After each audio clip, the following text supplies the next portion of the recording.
in the cabinet today, the first agenda that was discussed was pertaining to the introduction of a new rule 286 in brackets A and rule 316 in brackets A subsection 1 to 22 on the license for home delivery of liquor by wine shops in the Meghalaya Assam Excise Rules 1945 as adapted and amended by Meghalaya. So this matter came to the cabinet today as a formal item.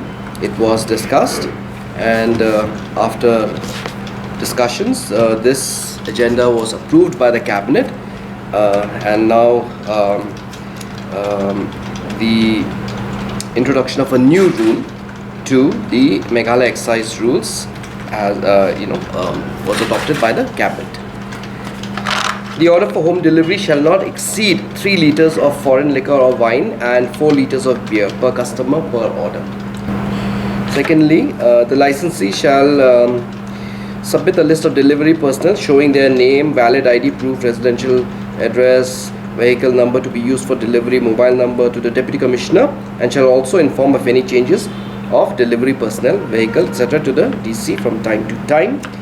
Then thirdly, the customer must declare that he or she is 20 years and above, supported by his or her valid age proof document issued by the competent authority, and send the same via WhatsApp to the licensee or his or her registered mobile number while placing the order. Wrong declaration of age by the customer shall attract penal action as per relevant law and rules. Then the second item that was discussed today was pertaining to the amendment of the Meghalaya Transport Corporation Rules 1976. Basically, there was an insertion of new rule to Rule 24A. So after the existing Rule 24, the following new rule, it was proposed that this following new rule will be inserted, and I'll read the insertion. Borrowings. The corporation may, with the previous sanction of the state government, borrow money for the purpose of raising its working capital or meeting any expenditure of a capital nature, or for undertaking commercial projects, for raising additional funds, or for purposes other than raising working capital in the open market, or from a corresponding new bank constituted under Section 3 of the Banking Companies Acquisition and Transfer of Undertakings Act 1975 or 1975 of 1970, or Section 3 of the Banking Companies Act 1980, a state finance corporation established under Section 3 of the State Financial Corporation Act 1951, the Industrial and Finance Corporation Act 1948, the Industrial Development Bank of India established under Section 3 of the Industrial Development Bank of India Act 1964, the Life Insurance Corporation, so on and so forth, or any other financial institution providing credit which is subject to the control of the Reserve Bank of India.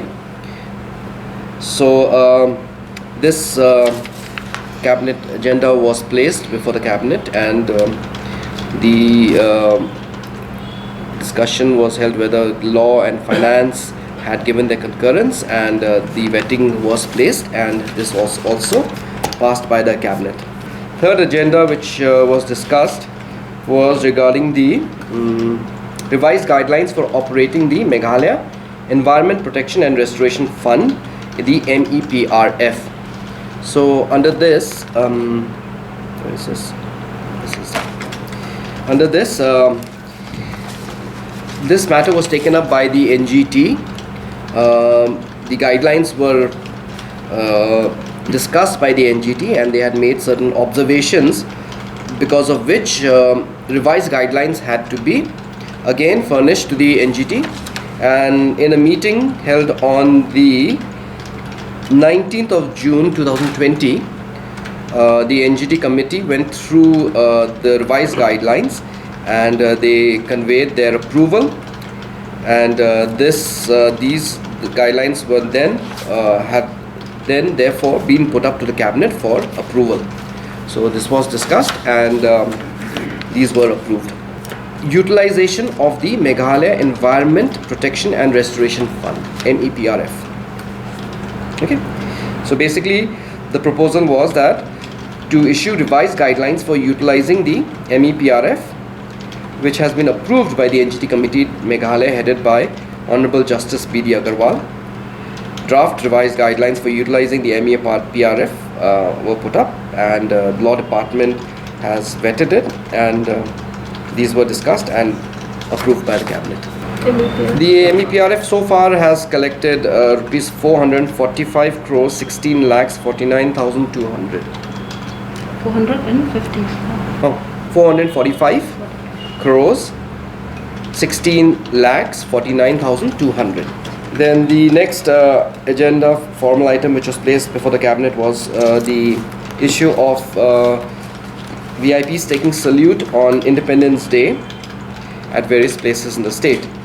So this issue was discussed about owing to the situation due to the pandemic.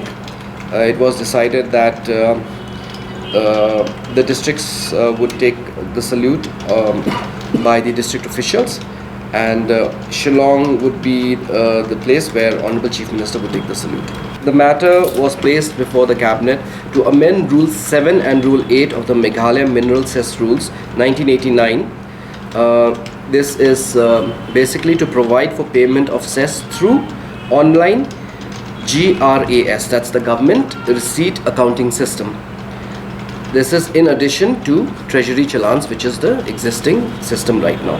Okay, so it's a fairly simple amendment which was put up for the consideration of the Cabinet, and this was also passed by the Cabinet. Then the next agenda was the filling up of the vacant post of CDPOs under the Social Welfare Department.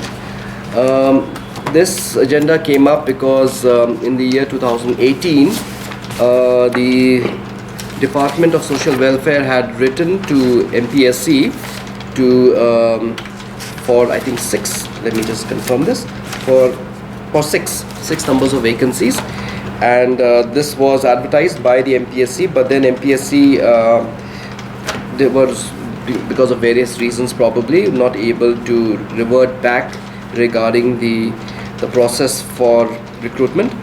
And however, right now there are many central government projects which are being undertaken, and there are 13 posts that are vacant right now for the posts of CDPOs, and there are many officers presently who are discharging their duties holding dual charges. In fact, 10 officers who are holding dual charge, and it is a very big strain on them. Therefore, the government, the Department of Social Welfare brought a proposal to the Cabinet to fill up these vacant posts, 13 namely, on contract basis, owing to the urgency of the situation. And this matter was discussed, and the Cabinet has agreed to the proposal of the Social Welfare for appointment of these vacant posts of CDPO on contract basis. The minimum pay of these CDPOs on contractual basis would be rupees 30,000 per month on the qualification criteria prescribed by the government till recommendation of candidates from the MPSC is received for regular appointment. This agenda which came up was cancellation of the MOA signed by the government of Meghalaya and Messrs. Jaiprakash Power Ventures Limited JP for the implementation of the 270 megawatt Umgot hydroelectric project. And it was proposed that the MOA signed by the government with MSJP for the implementation of the 270 megawatt Umgot hydroelectric project be terminated, and also that the return of the upfront fees of rupees 1.35 crores. So this was discussed, and the views of the Finance, Planning and Law Department were placed before the Cabinet, and the cabinet gave its approval for this. Proposal for implementation of the Meghalaya Health System Strengthening Project, the MHSS. So this this is a project which is an externally aided project, and the project aims to develop or to contribute to overall health sector development in the state by strengthening the basic health function, public health function, and improving access to quality healthcare people of Meghalaya.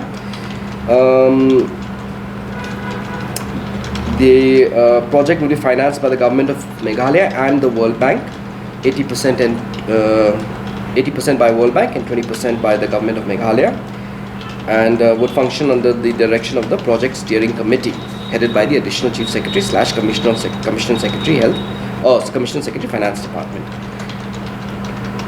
So the executive committee would be constituted within the Department of Health and Family Welfare under the guidance of the project steering committee, and this would facilitate and provide necessary authorizations on a routine basis for effective and efficient implementation of the project. And the implementation of the project would be initiated by the PMU in the Department of Health and Family Welfare, headed by the Joint Secretary Health, who will function as the project director of the PMU and member secretary of the project steering committee. So total overall project cost envisaged over 5 years is rupees 352 crores. So this proposal was brought for the approval of the cabinet, and this has also been approved.